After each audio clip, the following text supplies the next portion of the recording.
bien, nous poursuivons la résolution de l'oscillateur électrique à 2 degrés de liberté. Donc nous utilisons le fait que lorsqu'on dérive deux fois un cosinus oméga t, la pulsation oméga sort deux fois, cos devient moins cosinus. On met les deux équations sous forme matricielle et on divise à gauche et à droite par cosinus oméga t qui est en facteur dans tous les termes. Si bien que lorsqu'on réarrange le système sous forme matricielle, qu'on écrit que la solution U10, c'est le rapport de deux déterminants, au numérateur, on a remplacé dans le déterminant du dénominateur la première colonne par le vecteur du second membre, donc qui est constitué de Vm oméga 0 carré et 0, et on obtient finalement, tout calcul fait, oméga 0 carré moins oméga carré, facteur de oméga carré moins oméga 1 au carré, facteur de oméga carré moins oméga 2 au carré, puisque c'est le déterminant qui est mis sous forme factorisée, avec oméga 1 au carré est égal à 3 moins racine de 5 sur 2 fois oméga 0 carré. Et enfin, oméga 2 au carré est égal à 3 plus racine de 5 sur 2 fois oméga 0 carré. Donc, on a quelque chose qui est très proche du système mécanique à 2 degrés de liberté, mais en fait, les deux équations ne sont pas rigoureusement les mêmes, et donc on obtient des pulsations qui sont un peu différentes. Donc, en fait, il faut faire au cas par cas. Pour chaque système mécanique ou électrique, il faut mettre en équation, résoudre en cherchant le déterminant nul, et on trouve alors les deux pulsations qui permettent d'annuler ce déterminant. Quand on cherche la solution de U de 0, donc c'est toujours un rapport de deux déterminants. Au dénominateur, c'est le même que tout à l'heure, jusque plus haut. En revanche, au numérateur, c'est la deuxième colonne qui est remplacée par le vecteur du second membre. Et tout calcul fait, on obtient donc U de 0 égale, alors au dénominateur, c'est le même déterminant sous forme factorisée, et au numérateur, il est aisé de constater qu'on obtient Vm fois oméga 0 à la puissance 4. Alors on voit tout de suite sur l'expression de U10 là qu'on va encadrer tantôt, on voit tout de suite sur l'expression de U10 que l'anti-résonance, c'est-à-dire la pulsation pour laquelle U10 s'annule, c'est oméga égale oméga 0. Tout à l'heure, on avait un facteur racine de 2 pour l'oscillateur mécanique.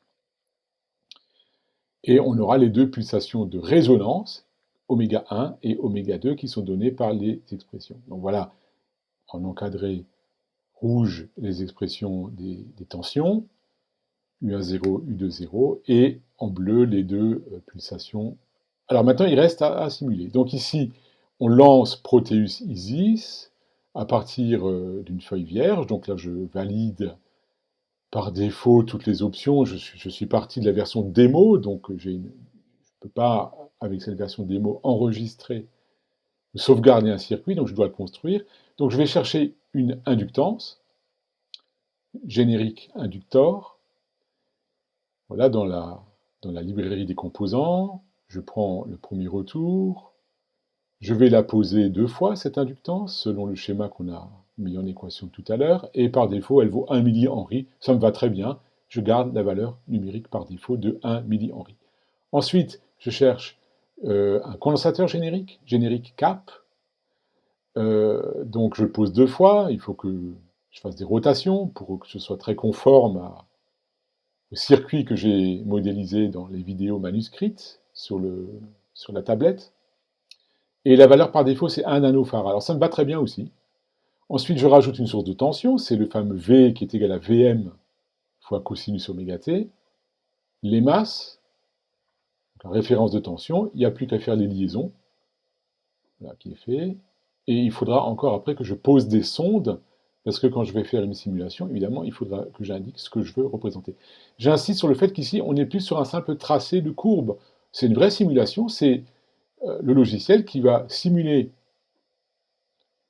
numériquement, qui va résoudre numériquement les équations différentielles.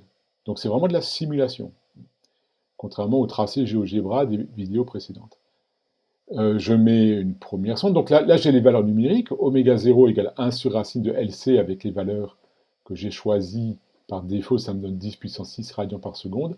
Soit F0, c'est oméga 0 sur 2 pi, ça fait 159 kHz à peu près. Je lance une simulation. Alors, il faut bien voir que c'est une simulation en fréquence. Je vais demander que la source de tension balaie ces fréquences entre deux valeurs extrêmes pour tracer finalement les sorties U1,0 et U2,0 en fonction de la fréquence. Voilà, donc là je demande à tracer entre 10 kg ou 100 kg et 10 MHz. Il faut que je place encore la référence de tension. Ben, la référence de tout ça, c'est évidemment le signal V de T, c'est-à-dire la borne à l'extrême gauche de la première inductance. Je lance, je simule, et j'obtiens un résultat. Alors, il faut bien, ici, comprendre quelque chose qui est assez simple, mais il ne faut pas passer à côté. En électronique, il est d'usage de tracer les courbes, d'abord sous forme logarithmique. En abscisse, c'est les fréquences, mais c'est plutôt log des fréquences. Et en ordonnée, c'est aussi ces 20 log du rapport entre la sortie et l'entrée. Alors ici, voilà, ici, on voit exactement, là, si vous regardez tout en bas à gauche, il y a les 159 kHz. La deuxième résonance, elle a lieu ici à 200 et quelques, on verra tout à l'heure la valeur numérique.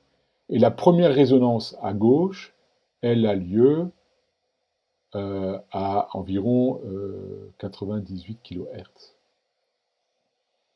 Donc là, vous avez les couleurs là, qui représentent les deux tensions. Voilà, ici, donc, en vert, c'est U1, puisque, en fait, l'anti-résonance, puisqu'on a une échelle log en ordonnée, log de 0, ça fait l'infini. Ici, là, vous avez, voilà, 98 kHz ou 97 kHz. Là, vous avez l'anti-résonance. La sortie tend vers 0, mais comme on est en échelle log, ça tend vers moins l'infini.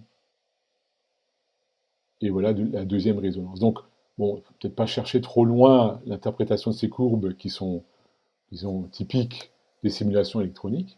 Mais voilà, si vous prenez la peine de vous former un peu à ce logiciel, vous pouvez simuler des circuits à autant de degrés de liberté que vous voulez.